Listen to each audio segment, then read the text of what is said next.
Waves media తెలుగుకి స్వాగతం. కాకినాడ జిల్లా శృంగధర గ్రామ పరిసర ప్రాంతాల్లో ఉన్న కొండలపై పెద్ద పులి ఉన్నట్టు ఫారెస్ట్ అధికారులు ఇచ్చిన సమాచారం మేరకు శృంగధర పెద్దమల్లాపురం చుట్టుపక్కల గ్రామాల ప్రజలను పబ్లిక్ అడ్రస్ సిస్టమ్ ద్వారా వారిని జాగ్రత్తలు చెప్పుకొచ్చు డిస్ట్రిక్ట్ ఫైర్ ఆఫీసర్ శంకవరం మండలం తహసీల్దార్ అన్నవరం ఎస్ఐ ప్రజలు కొండపైకి పని నిమిత్తం వెళ్లరాదని, కొండపైన ఉన్న పశువులను ఊళ్ళో తెచ్చుకోవాలని, ఒంటరిగా ఆ చుట్టుపక్కల ప్రాంతంలో సంచరించరాదని, రాత్రిపూట ఓళ్లల్లో లైట్లు వేసుకోవాలని మరియు కంటిన్యూగా మైక్ సెట్ ఆన్ చేసి ఉంచుకోవాలని ప్రజలకు జాగ్రత్తలు తెలిపారు.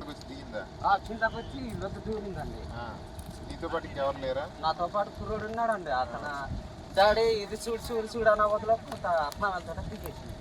పామెల తోట దిగిందా? ఎక్కడ పామెల తోట? లొద్దులో ఉన్నారు కదా. ఏ టైంకి? 8:30 కండి. మనకి ఆల్రెడీ అప్డేట్ ఉన్నాయి. తహసీల్దార్ గారు, ఫారెస్ట్ అధికారులు మీ అందరికీ తెలియజేయడం ఏమనగా, మన ఏరియాలోకి, మన చుట్టుపక్కల ప్రాంతాల్లోకి, కాండువ పరిసర ప్రాంతాల్లోకి కొండపైన పెద్ద పులి సంచారం చేస్తుంది. ఈ మధ్యన ఆ ముందు నుంచి దోబర్తి నుంచి ఈ రాత్రి ఇక్కడ జర్నీ చేసి ఇక్కడికి వచ్చింది. కాబట్టి ప్రజలందరూ కూడా అప్రమత్తంగా ఉండండి. రాత్రికి మన శృంగధర కూడా వచ్చే అవకాశం ఉంది. కాబట్టి ఈ రాత్రులు ఈ బయటికి వెళ్ళడం కానీ, పగలు కూడా 2 రోజులు కొండల మీద పనిలోకి వెళ్ళడం కూడా, వేటకెళ్ళడం కానీ అటువంటిది కానీ చేయొద్దు. వెళితే ప్రమాదం ఉంటుంది. తర్వాత 2 రోజులు మీ పశువులు అటువంటి ఏమైనా ఉంటే ఊరి చివరలు ఉంటే కనుక వాటిని ఊరి మధ్యలో కట్టుకోండి.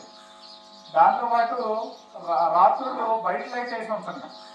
లైట్ వేసి ఉంచితే అక్కడికి పెద్ద పులి రాదు. చీకటి ప్రాంతాల్లోకి ఎక్కువగా వస్తుంది. కాబట్టి అందరూ కూడా ఈ పెద్ద పులి వెళ్ళే వరకు బయట ఉన్న లైట్లు వేసి ఉంచండి. అలా వేసి ఉంచుతారని ఈ విషయాన్ని అందరికీ కూడా తెలియజేయండి. ఈ ఊరంతా మైకులు ఉన్నాయి కదండి, మిగతా వాళ్ళకు కూడా, లేని వాళ్ళకు కూడా, ఎవరైనా కొండకు వెళ్ళుంటే కనుక అందరూ వచ్చామని చెప్పండి. ఈ 2 రోజులు వెళ్ళే వరకు దానికి ఆల్రెడీ జియో మ్యాపింగ్ చేశారు. అది ఎక్కడ ఉంటుందని తెలుస్తుంది.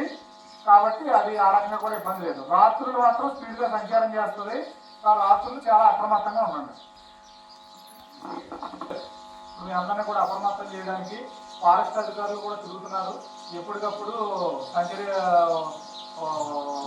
డ్రోన్లతో దాన్ని పర్యవేక్షిస్తున్నారు. భయపడేది ఏం లేదు, కానీ పని కట్టుకుని కొండల మీదకి వెళ్తే మాత్రం ఇబ్బంది అవుతుంది. ఓకేనండి.